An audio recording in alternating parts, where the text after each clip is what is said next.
Vážená poroto, dámy a pánové, pojďme se na chvíli podívat do budoucnosti. Konkrétně do budoucnosti morfologie, kde bude důležitou roli hrát mikro-CT. Mikro-CT pro snímání vzorků používá rentgenové paprsky, stejně jako klasické CT. Na rozdíl od něj však má vyšší rozlišení a pracuje se vzorky v rámci několika centimetrů. Mikro-CT má mnoho předností. Mezi ty nejzajímavější a nejdůležitější patří možnost rotace a snímání vzorků kolem 360 stupňů, tvorba řezů a v neposlední řadě 3D rekonstrukce. To vše neinvazivní. Není proto divu, že ve světě vzniklo spousta prací zabývajících se využitím mikro-CT. Většina z nich se zaměřuje na snímání kostí, zubů nebo korozivních preparátů. Důvod je jednoduchý. Tkáně s vysokým protonovým číslem absorbují rentgenové paprsky nejvíce. Toto je bohužel největší limitace využití mikro-CT. Opravdovou výzvou však je zobrazování měkkých tkání pomocí mikro-CT. Prací tohoto ražení je výrazně méně. Proto jsme se rozhodli do této nepříliš dobře probádané oblasti vydat a pokusit se využít potenciál mikro-CT naplno. Cílem naší práce bylo vytvořit protokoly pro zpracování různých vzorků pro snímání v mikro-CT, dále poté vlastně zobrazit co nejvíce měkkých tkání a v neposlední řadě najít praktické využití pro mikro-CT v dalších studiích. Pracovali jsme s animálními i lidskými tkáněmi. Lidské tkáně jsme získali od dobrovolných dárců z Ústavu anatomie 3. lékařské fakulty. Potkany nám dodal Ústav normální patologické a klinické fyziologie. Kuřecí embrya jsme získali z Ústavu histologie a embryologie a prasečí tkáně potom z Výzkumného ústavu živočišné výroby v Praze. Náš projekt je unikátní použitím 6 různých metod přípravy vzorků pro skenování v mikro-CT. Na nativní vzorky jsme použili například lidský zub nebo ledvinu potkana. Při nástřicích jsme použili pryskyřici Mercox a Biodur smíchaných s bárium sulfátem jako kontrastní látkou. Zde například nadvadlé krasete. V případě Mercoxu jsme vytvořili korozivní preparát a snímali jsme samostatný odlitek cévního systému. U Biodoru to nutné nebylo, tam jsme snímali nástřih i z okolní tkání. Jako další metoda byla fixace vzorku v Lugolově roztoku s 25% etanolem. Na tomto snímku vidíme řez s valem, který byl naložen v Lugolově roztoku příliš krátce, konkrétně 12 hodin. Můžete si povšimnout zvýšeného kontrastu pouze ve vrchních vrstvách. Literatura uvádí naložení vzorku v Lugolově roztoku po dobu 48 hodin. Dle našich zkušeností doporučujeme 72hodinovou fixaci. Další podobnou metodou byla fixace v 97% etanolu. Poslední zvolenou metodou byla intravitální aplikace kontrastní látky Aurovis s nanopartikulemi zlata do levého srdce potkana. Všechny vzorky byly snímány v mikro-CT Mars, které pracuje s napětím 40 až 75 kV s maximálním žhavícím proudem 150 mA. Mikro-CT používá rotační gantry, ve které je umístěn rentgen, ve které je umístěn detektor spolu s rentgenkou. Vzorek je fixován pevně vlastně v ose otáčení. Detektor tohoto mikro-CT je unikátní. Jednak tím, že dokáže rušit veškeré šumy a artefakty, které vznikají během snímání, ale dále také svojí velikostí, která je 2,8 x 2,8 cm, což je zároveň maximální možná velikost vzorku. Náš přístroj bohužel nedorazil s držáky pro vzorky, proto jsme si ještě museli držáky vytvořit sami a někdy bylo potřeba zapojit i notnou dávku fantazie. V tomto případě nám dobře posloužil prezervativ.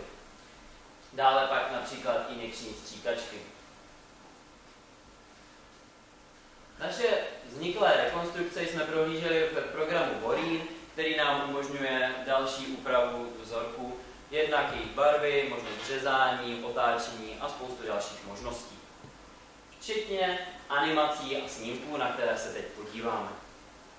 Začněme tkáněmi, které, jak už jsem říkal, mají dobrý rentgen kontrastní potenciál, takže kosti. Zde vidíme malou lateralis fibulae a jeho důkladnou vnitřní strukturu.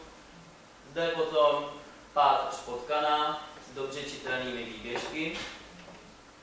A napravo potom rekonstrukci jedné ze středušních ústvy, konkrétně ledívka. Když se vydáme dále, můžeme se podívat na lidský prst, kterého můžeme krásně vidět kost s kloubním spojením, okolní svalovou tkáň i mehet. Strukturu napravo, která nám tam takto dotuje, nemusím moc představovat, jedná se o lidský zub. Povšimněte si prosím dobře zvýrazněných kanálků. Statický obrázek dole ukazuje detail kloubního spojení na páteři rovněž potkaná. Kosti jsem vám převedl, doufám, že mi věříte, že není problém je zobrazit. Pojďme se podívat na měkké tkáně, cíl našeho projektu. Vlevo nahoře vidíme biodurem nastříknuté cévy na 2 dlete prasete, vpravo potom animaci nativní koronární tepny a zde potom zachycené vázalozorum externa na korozivním preparátu. Pojďme se podívat na svaly. Zde vidíme nativní sval potkana se zachyceným nervus ischioticus žlutě. Tyto zbylé 2 obrázky jsou žebra a hrudní koš potkana fixované v Googlově roztoku. Povšimněte si prosím průběhu svalových vláken interkostálních svalů. Pojďme se podívat do hrudníku. Zde vidíme plíci nastříknutou aurovistem, který nám pomohl zvýraznit drobnou kresbu kapilár. Zde potom plíci naloženou 97% etanolu, která nám zvýraznila vazivové stroma. A na animaci potom plíci v Googlově roztoku s patrným bronchiálním stromem. Další plíci jsme zobrazili nativně a v porovnání s Googlovým roztokem. Zde jsme pro vás připravili vlastně vytvoření pouze jedného detailu z tohoto části vzorku, jedná se o tracheu. Pojďme se podívat na ledviny. Vlevo vidíme nativní ledvinu a pro srovnání už potom ledvinu nastříknutou pomocí aurovistu a jeho zlatých nanopartikulí. Vidíte, že aurovist nám dokázal nádherně zobrazit cévní řečiště ledviny. Ledvinu jsme také fixovali v 97% etanolu. Zde vidíme v detailu její vazivové stroma a potom kontextu s okolní tkání. Zajímavým pokusem se jevilo snímání kuřecího embrya, které jsme naložili do Googlového roztoku. Zde zachycena lebka a potom již celá hlava embrya s vyvíjící se okem, konkrétně kostěnou sklérou, pro srovnání tento obrázek z literatury. Jaké závěry vyvozujeme z těchto dat? Jednak se nám podařilo sepsat protokoly pro zpracování vzorků pro snímání mikro-CT. Dále se nám podařilo zobrazit měkké tkáně různých orgánů, a to jak lidských, tak animálních. A jako první jsme použili pouze samotný etanol jako kontrastní látku. Touto prací jsme položili další základy pro studium morfologie v rámci mikro-CT. Ale jaké je to využití mikro-CT? Zde je například využití pro studium vázalozorum koronárních tepen, dále pro studium achillových šlach a tuberkalkany ve spolupráci s katedrou anatomie a biomechaniky Fakulty tělesné výchovy a sportu. Dále například je v plánu studie neuropatické bolesti na animálním modelu nebo studium kuřecích embryí v teratologii.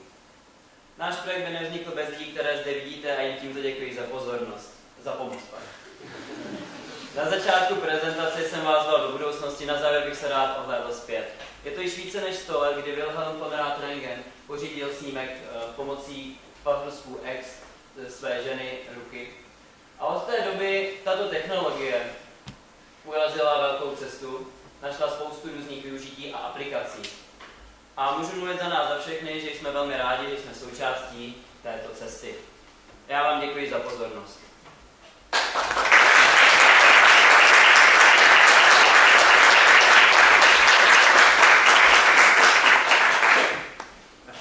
Já děkuji kolegovi Vacotovi za krásnou prezentaci. Nyní se můžete ptát, prosím. Staré bylo to kuře. Ano. Jak bylo to kuře? Staré. Staré. 21 dnů. A mladší jste zkoušeli? Taky zkoušeli, ale ještě nemáme hotové výsledky. Ale je to v plánu právě v rámci toho využití mikro-CT, které na to hodí, takže připravujeme další.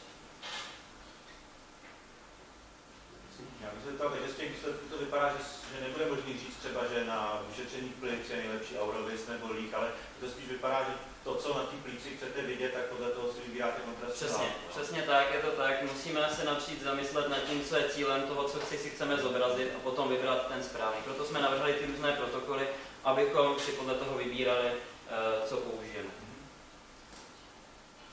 Dá se nějak zpracovat s tím výstupem, třeba dělat řezy a počítat plochy a porovnávat třeba skupinách? Ano, to se dá dělat.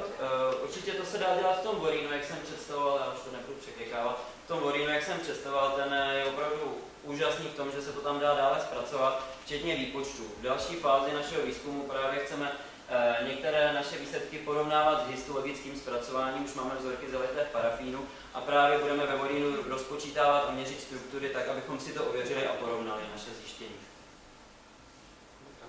Když jste jako první použili ten etanol jako kontrastní látku, jak jste na to přišli? No, to je docela zajímavá věc.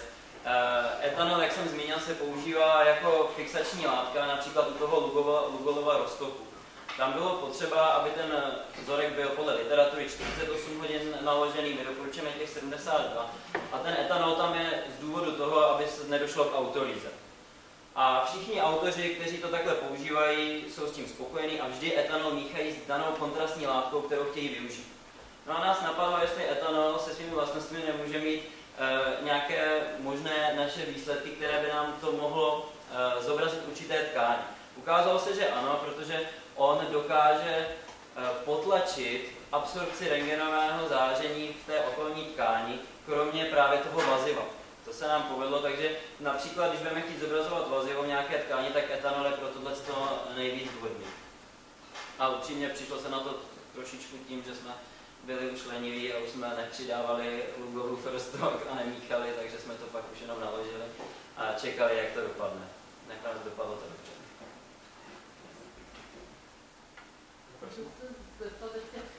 Uvažovali jste taky třeba o tom, jestli byste použili třeba protilátky značené právě zlatem, které se používají? Nad tím jsme uvažovali, ale zatím čekáme, až se nám, protože pan inženýr, který s námi spolupracuje na tom mikro-CT, stále upravuje a vylepšuje a čekáme, až bude rozlišovací schopnost našeho mikro-CT trošku větší, abychom ty značené látky použili, protože tam je potřeba přece jenom trošku většího rozlišení. Chceme se dostat na nějaké jednotky mikrometrů a pak je to určitě taky plán. A možná by stačilo, že by tam byla větší koncentrace, když používáte ten Aurovis, tak by ty výsledky mohly být obdobný jako Aurovis. Prosím ještě nějakou otázku? Máte-li? Pokud další otázky nejsou, já poděkuji kolegovi Vacotovi. Já taky